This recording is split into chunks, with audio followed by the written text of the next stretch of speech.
अस्सलाम वालेकुम, आप देख रहे हैं टेक्निकल पीस साहब। मेरा नाम है बाबर अली हाशमी। इस वीडियो में मैं आपको 2 से 3 चीज़ें समझाऊंगा ट्रेडिंग के हवाले से, और ये बहुत ही ज़रूरी होंगी आपके समझने के लिए।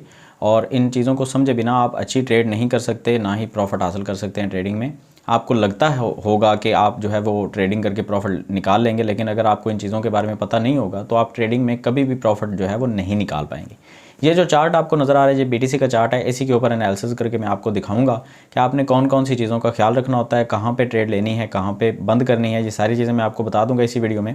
उससे पहले एक चीज़ मैं आपको समझा दूं कि कभी भी आपने सबसे पहले अकाउंट ओपन नहीं करना होता, क्योंकि जब आप अकाउंट ओपन कर लेते हैं तो आपके अंदर एक क्यूरियोसिटी होती है कि यार जल्दी से कुछ कॉइन्स खरीद लें, बिटकॉइन के अंदर इन्वेस्ट कर दो, डॉट खरीद लो, फलां कॉइन खरीद लो। तो ये जो क्यूरियोसिटी है ये आपको लॉस की तरफ लेके जाती है। आपने सबसे पहला काम ये करना है कि आपने एनालिसिस सीखना होता है। एनालिसिस का मतलब ये है कि आपने ये जो चार्ट है इसको पढ़ना है। ये एक पूरी की पूरी एक ज़बान है। जैसे उर्दू लिखी होती है आप इजीली पढ़ लेते हैं, इंग्लिश लिखी आप पढ़ लेते हैं, इसी तरह से ये एक पूरी एक ज़बान है। इस ज़बान को आपने समझना है कि ये आपसे क्या कह रहा है चार्ट। ये पूरा चार्ट आपको बोल बोल के बता रहा है कि यहाँ से मैंने नीचे आना है, यहाँ से मैंने ऊपर जाना है, ये मेरा ऊपर जाने का टाइम है। ठीक है, ये सारी चीज़ें आपको चार्ट जो है वो बोल बोल के बता रहा है। लेकिन क्या ये आपको पढ़ना आता है? नहीं आता तो आप ट्रेडिंग में पैसा कैसे कमाएंगे? तो इस चार्ट को पढ़ने के हवाले से मैं आपको समझाऊंगा। और अकाउंट ओपन करने के बारे में मैं आपको मुकम्मल तौर पे मना करूंगा कि किसी भी एक्सचेंज के ऊपर, आप क्रिप्टो का काम करते हैं, आप स्टॉक मार्केट में ट्रेड करना चाहते हैं, आप कहीं भी, आप गोल्ड के अंदर इन्वेस्ट करना चाहते हैं, आप सिल्वर के अंदर इन्वेस्ट करना चाहते हैं, आप कमोडिटी के अंदर इन्वेस्ट करना चाहते हैं, सबसे पहला काम आपने ये करना है कि आपने इस चार्ट को समझना है, इसको पढ़ना सीखना है आपने। जब आपको पता चल जाए कि ये मुझसे क्या कह रहा है, ठीक है, उसके बाद आपने जो है इन्वेस्टमेंट करनी है। अब सबसे पहला काम आपने ये करना है कि आपने गूगल के ऊपर आके लिखना है ट्रेडिंग व्यू। ठीक है, ये एक वेबसाइट है, और मोबाइल फ़ोन, आईफोन अगर आपके पास है या एंड्रॉयड है, उन दोनों के ऊपर आपको एप्लीकेशन मिल जाती है। आपने ट्रेडिंग व्यू के ऊपर अपना फ्री में अकाउंट ओपन करना है। जैसे ये मेरा अकाउंट, आप जहाँ पे बी लिखा हुआ नज़र आ रहा है, मेरा नाम बाबर अली है, तो ये बी से स्टार्ट होता है। इसी तरह से आपने यहाँ पे सिर्फ साइन इन करना है, बहुत इजी है। कुछ भी आपने यहाँ पे नहीं देना, कोई पिक्चर नहीं देनी, कुछ नहीं, सिर्फ आपने अपना जीमेल लगाना है और अपना पासवर्ड बनाना है, तो आपका अकाउंट लॉगिन हो जाएगा और ये इंटरफेस आपको नज़र आ जाएगा। इसमें जो भी आप कहीं भी ट्रेड करना चाहते हैं, मिसाल के तौर पे आप स्टॉक के अंदर करना चाहते हैं, फॉरेक्स के अंदर या क्रिप्टो के अंदर, मैं क्योंकि क्रिप्टो के हवाले से आपको समझाने जा रहा हूं, तो आप यहाँ पे अगर एथेरियम के अंदर ट्रेड करना चाहते हैं, आपने यहाँ पे एथेरियम लिखा तो ये सारे के सारे एथेरियम जिस भी एक्सचेंज के ऊपर है वो सारे आपके पास शो हो गए। मिसाल के तौर पर ये एथेरियम का बिटस्टैम्प का मेरे पास एक आ रहा है, कॉइनबेस का आ रहा है, तो मैं यहाँ पर कॉइनबेस को सी ओवरव्यू के ऊपर क्लिक करूँगा तो एथेरियम का चार्ट यहाँ पे मेरे पास जो है वो ओपन हो जाएगा, ये देखें। और अगर मैं इसको सी ऑन सुपर चार्ट करूँगा तो ये मेरे पास इसकी कंप्लीट डिटेल आ जाएगी, शुरू से लेकर आखिर तक एथेरियम ने कैसे कैसे बिहेव किया है वो सारी चीज़ें मेरे पास आ जाएंगी। ठीक है जी, और ये देखें जो जो एनालिसिस मैंने किया होगा सारा का सारा मेरे पास सेव है। अच्छा, वापस आते हैं अपने टॉपिक की तरफ। तो सबसे पहला काम आपने ये करना है कि आपने एनालिसिस करना सीखना है। एनालिसिस के अंदर जो सबसे पहली चीज़ है वो है सपोर्ट और रेजिस्टेंस, या आप उसको कह सकते हैं डिमांड एंड सप्लाई। आप दोनों नामों से इसको पुकार सकते हैं। उसके लिए ज़रूरी है कि आप यहाँ पे बेसिक चीज़ें सीख लें। यहाँ पे लेफ़्ट साइड के ऊपर आपको टूल किट मिल जाती है। सेकंड नंबर के ऊपर आपको यहाँ पे एक लाइन मिलती है। इस लाइन को आप जैसे ही क्लिक करेंगे तो यहाँ पे ट्रेंड लाइन है, एरो है, रे लाइन है, हॉरिजॉन्टल लाइन है। ये ट्रेंड लाइन और हॉरिजॉन्टल लाइन, ये आल्ट एच और आल्ट टी, ये इसकी शॉर्ट फॉर्म है। आपने शॉर्ट की इसकी हैं। यहाँ पे आप आल्ट टी करेंगे तो ट्रेंड लाइन आ जाएगी। ठीक है जी, सॉरी, अच्छा यहाँ पे, हाँ ऐसे आल्ट टी करना था, मैं कंट्रोल टी कर रहा था। ये देखें, ये ट्रेंड लाइन आ गई मेरे पास, और आल्ट एच करूँगा तो ये हॉरिजॉन्टल लाइन मेरे पास आ गई। ठीक है जी, तो खैर इन चीज़ों को बारीकी में बहुत ज़्यादा नहीं जाते, टाइम ज़्यादा वेस्ट हो जाएगा। आपने यहाँ पे सेकंड नंबर के ऊपर आके आपने ट्रेंड लाइन पकड़नी है और आपने देखना है कि मार्केट किस तरफ जा रही है। मिसाल के तौर पे आपने यहाँ पे देखा कि मार्केट जो है यहाँ से स्टार्ट हो रही है और ये ऊपर ही जा रही है, ये देखें। ठीक है जी, और नीचे से भी आपने एक लाइन लगा दी, ये देखें। तो अब क्या होगा कि जब भी मार्केट ऊपर से इस लाइन को तोड़ेगी तो बहुत ज़्यादा ऊपर निकलने की कोशिश करेगी। ये देखें, अगर ये ऊपर तोड़ जाती तो नीचे आके टेस्ट करना था और इसने ऊपर चला जाना था। ठीक है, लेकिन इसने क्या किया, इसने नीचे तोड़ दिया, तो अब ये नीचे यहाँ तक वापस आएगी। ठीक है जी, तो नीचे आई, ऊपर गई, फिर नीचे आई, फिर ऊपर, फिर ये देखें नीचे आ गई। तो यहाँ पे आके टच कर दिया इसने, जहाँ से स्टार्ट हुआ था ये पैटर्न वहीं से आके मार्केट ने इसको टच कर दिया। तो इस तरह से ये तो ट्रेंड लाइन का काम हो गया, आपके पास एक ट्रेंड आ गया कि मार्केट ऊपर जा रही है या नीचे आ रही है। अब डिमांड और सप्लाई जो मैंने आपको थंबनेल के ऊपर लिख के दिया, एक मेन जो हमारा हाईलाइटेड फीचर है आज का, कि डिमांड और सप्लाई कैसे हमें पता चलेगा। आपने सबसे पहले ये करना है कि आपने नीचे आना है और ये जो आपको नज़र आ रहा है ब्रश, इसके ऊपर क्लिक करेंगे तो रेक्टेंगल आपको नज़र आएगा, इसको आपने पकड़ लेना है। और ये देखें, अब जहाँ जहाँ से मार्केट ने बार बार जो है हमें रिकवरी दिखाई है, इस एरिए से, यहाँ से और यहाँ से, इनको आपने पकड़ के एक जगह पे आपने पॉइंट कर देना है। कैसे करना है, आप पकड़ेंगे यहाँ पे, ये देखें रेक्टेंगल पकड़ेंगे और इस जगह को आप पकड़ेंगे जो सारी लाइंस को एक साथ पकड़ रहा है, ठीक है जी। और ये देखें, इसको आप ऐसे खींच देंगे तो आपके पास ये क्या आ गया, इसको हम बोलते हैं डिमांड जोन। अब हम डिमांड जोन इसको क्यों बोलते हैं, बहुत सारे लोग बोलेंगे यार डिमांड जोन इसको क्यों बोल रहे हो। डिमांड जोन इसलिए बोल रहे हैं, ये देखें अगर आप इसको थोड़ा सा मज़ीद बड़ा करेंगे तो डिमांड जोन जितना आप बेहतर लगा लेंगे उतना आपको ज़्यादा बेनिफिट होगा। अब यहाँ पे देखें, डिमांड जोन इसलिए बोल रहे हैं कि जब भी मार्केट इस जोन के ऊपर आती है, इस प्राइस रेंज के ऊपर आती है, तो मार्केट ऊपर भागना शुरू कर देती है। यहाँ पे ख़रीदार बहुत सारे बैठे होते हैं। ये देखें, यहाँ पे मार्केट आई थी कहाँ पे 17,500 के ऊपर, तो बहुत तेज़ी से ऊपर गई मार्केट। फिर यहाँ पे मार्केट आई, कहाँ पे आई थी, नीचे से नीचे 18,600 के ऊपर मार्केट फिर ऊपर गई। फिर नीचे आई थी, कहाँ पे आई थी 18,900 के ऊपर, फिर ऊपर गई। तो उसके बाद मार्केट जो है उसके अंदर इतनी ख़रीदारी तो हो गई थी कि मार्केट दोबारा से इस पॉइंट को टच नहीं कर सकी। ये देखें गैप आ गया इतना, ठीक हो गया जी।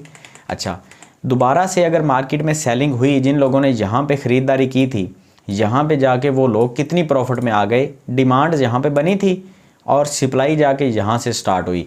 33% प्रॉफिट के साथ उन लोगों ने यहाँ पे अपनी प्रॉफिट को कैश आउट करवाना शुरू कर दिया। मिसाल के तौर पे आपने यहाँ पे $100 का BTC ख़रीद लिया इस एरिए के ऊपर, ये वाला जो एरिया है, आपने $100 का BTC ख़रीदा और यहाँ पे जाके वो $133 का हो गया, तो आप यहाँ पे बेच देंगे। आप यहाँ पे ज़्यादा वेट तो नहीं करेंगे, $33 आपको $100 के पीछे बच रहे हैं। अच्छा, जैसे ही आपने बेचना शुरू किया तो यहाँ पे एक सप्लाई जोन क्रिएट हो गया। ये देखें सप्लाई जोन, अब इसको आप कलर भी अपनी मर्ज़ी का दे सकते हैं। सप्लाई जोन क्रिएट हो गया, रेड कर देते हैं। अच्छा, वापस आते हैं, इसको हम बड़ा करते हैं। ये देखें, क्या ये आगे जाके ये सप्लाई जोन की तरह काम कर रहा है, ये देखें नहीं। अच्छा, अब आ जाते हैं वापस, क्या हुआ, अब दोबारा से स्टार्ट कर लेते हैं। यहाँ पे जिन्होंने ख़रीदा, डिमांड पैदा की, उन्होंने BTC को ऊपर ले जाके इस एरिए में जाके छोड़ा, तो यहाँ पे सप्लाई होना शुरू हो गया। BTC सप्लाई होना कहाँ पे स्टार्ट हुआ था, 24,600, यहाँ पे 24,300 400 से लेके मैक्सिमम गया था 25,200 के ऊपर। तो ये एक डिमांड जोन हमारे पास बन गया इस एरिए तक, मतलब 24,400 से लेके 25,200 300 तक एक सप्लाई जोन बन गया। यहाँ पे जब भी BTC जाएगा तो एक प्रेशर उसके ऊपर आएगा, लोग वहाँ पे बेचने के लिए तैयार बैठे होंगे।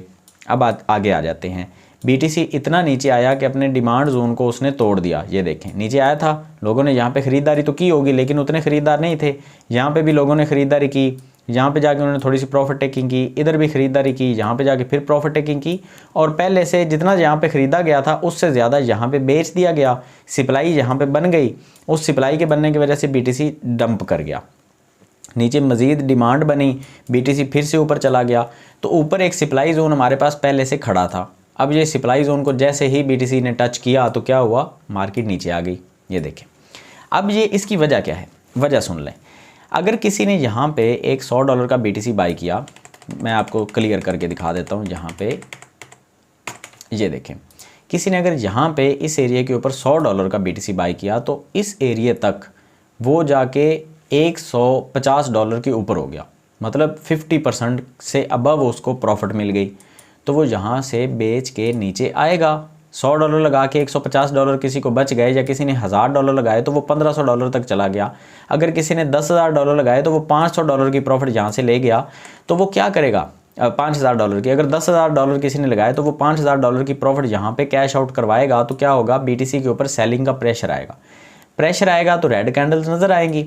तो ये देखें, यहाँ पे BTC वापस आ गया और ये इधर आके ऊपर क्यों गया, यहाँ से ऊपर क्यों गया, एक तो उसकी वजह ये भी होती है कि मार्केट में कोई अच्छी खबर आ जाती है तो बहुत सारे लोग BTC को ख़रीदना शुरू कर देते हैं। लेकिन यहाँ पे हमारे पास आप देख सकते हैं पहले से एक डिमांड जोन था इस जगह पे। ये देखें, रेक्टेंगलों को पकड़ेंगे और इस जगह को हम जो है वो पॉइंट कर लेंगे, ये देखें, ठीक है जी। अब डिमांड जोन जहाँ पे छोटा था पहले, इस दफ़ा बड़ा हो गया डिमांड जोन। ये देखें, यहाँ पे BTC आया था तो इधर लोगों ने ख़रीदा और इसको ऊपर लेके गए, लेकिन उस वक्त लोगों ने यहाँ पे कैश आउट करवाया था, फियर की वजह से, डर के लोगों ने कैश आउट करवाया तो बिटकॉइन नीचे आ गया था। लेकिन यहाँ पे डिमांड जोन तो एक है ना, तो अब दोबारा से उसी जगह से बिटकॉइन जो है वो वापस चला गया, डिमांड जोन दोबारा से बन गया। तो ये होती है डिमांड जोन और ये होता है सप्लाई जोन। इस तरह से आप इसको कर सकते हैं ट्रेड। लेकिन यहाँ पे जैसे ही प्रॉफिट के चांसेस हैं वैसे ही यहाँ पे लॉस के चांसेस भी होते हैं। अब लॉस के चांसेस कैसे होते हैं इस चीज़ को भी समझ लें, क्योंकि ट्रेडिंग के अंदर सिर्फ प्रॉफिट नहीं है। जो लोग आपको बोलते हैं ना कि 100% आपको प्रॉफिट होगी, वो आपका असल में दिमाग ख़राब कर रहे होते हैं, वो आपको कन्फ्यूजन में फंसा के वो आपसे पैसे कमा रहे होते हैं। मैं आपको क्लियर बताऊँगा कि ट्रेड के अंदर हमेशा लॉस के चांसेस रहते हैं। 50-50 होता है, कभी आपको प्रॉफिट आएगी कभी लॉस भी होगा। तो आपने जहाँ पे रिस्क टू रिवॉर्ड रेशो का ख्याल रखना होता है। अब कैसे रखना होता है, यहाँ पे बात निकल के आती है स्टॉप लॉस की। आपने थंबनेल के अंदर लिखा हुआ देखा होगा स्टॉप लॉस। स्टॉप लॉस क्या होता है? स्टॉप लॉस ये है कि मिसाल के तौर पर यहाँ पे आपने इस सप्लाई जोन के ऊपर आके अपना BTC जो है वो सेल की पोजीशन आपने ओपन कर ली, शॉर्ट की पोजीशन जिसको हम बोलते हैं। शॉर्ट की पोजीशन आपने ओपन की इस प्राइस पॉइंट के ऊपर कि बिटकॉइन नीचे जाएगा, यहाँ तक आएगा तो हम यहाँ पे आके क्लोज कर देंगे। कितनी प्रॉफिट के लिए आपने किया था? आपने जहाँ पे ओपन की थी और 2x की लेवरेज कम से कम आप लेंगे तो 36% की प्रॉफिट आपको यहाँ पे मिलेगी।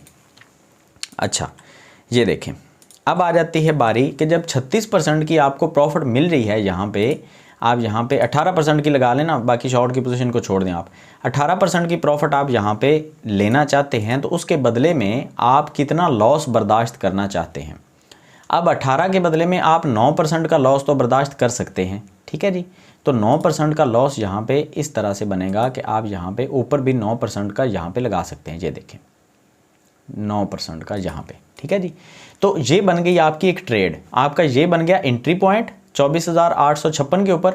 एग्जिट पॉइंट आपका जो प्रॉफिट के बाद आपका एग्जिट पॉइंट बनेगा वो बनेगा 20,170 और आपका जो स्टॉप लॉस होगा ना वो होगा 27,112।